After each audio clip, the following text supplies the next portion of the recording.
Okay, so problem number 2. This is a code example, and we're looking to see if you understand a little bit about memory and for loops in particular. So the first question, how many total bytes are allocated for all of the variables used by this program show work? So show work is important here. You can't just give us a number. We need to see that you can actually calculate this.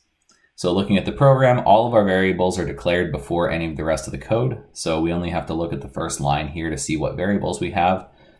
In this case, we have int coin, int half, and int max. So we have 3 integers, so 3 ints. Int is 4 bytes. The easy way to remember that is that the only thing that is not 4 bytes are characters. So if it's not a character, it's 4 bytes. And that includes addresses and floats as well. So we have 3 integers, 4 bytes each, or 4 bytes per int, I guess is a good way to write it. So we have 3 ints times 4 bytes per int, and crossing that out, that gives us 12 bytes of memory. Okay, so part B.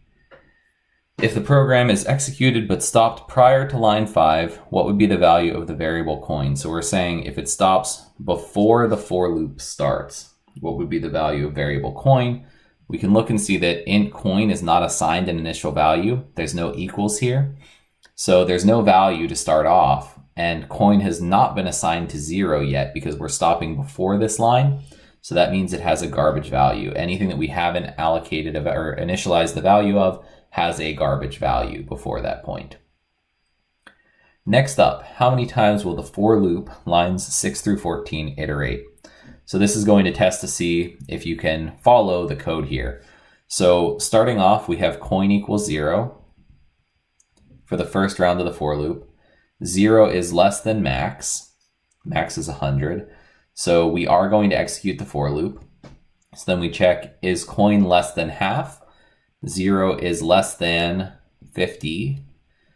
So we are going to do this first part, which prints heads and then says coin is equal to, so it's going to say heads, and then it's going to add 75 to coin. So coin is becoming 75 now.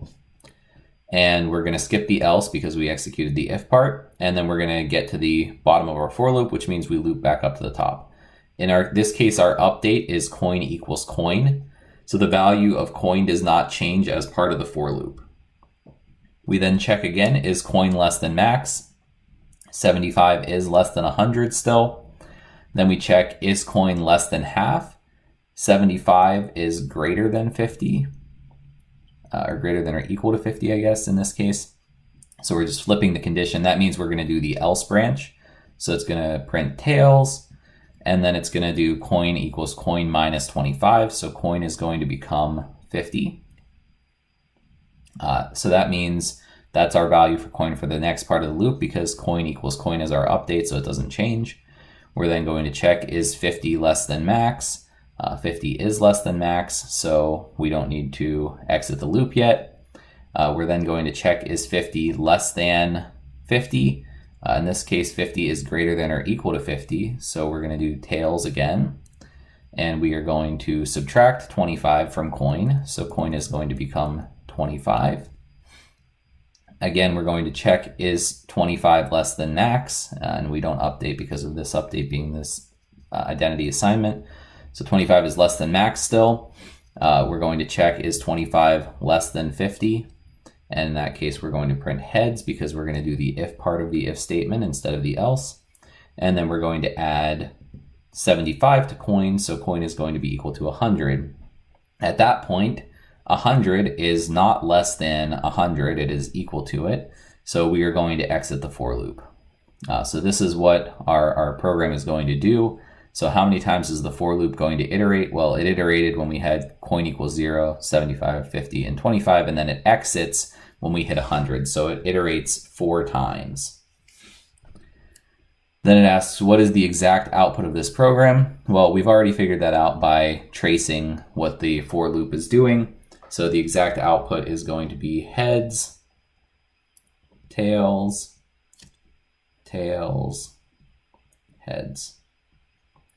And keep in mind that there is a /n in the output here, which means that we do have a new line every time. So we want to make sure that we draw our out or give our output like this with those new lines.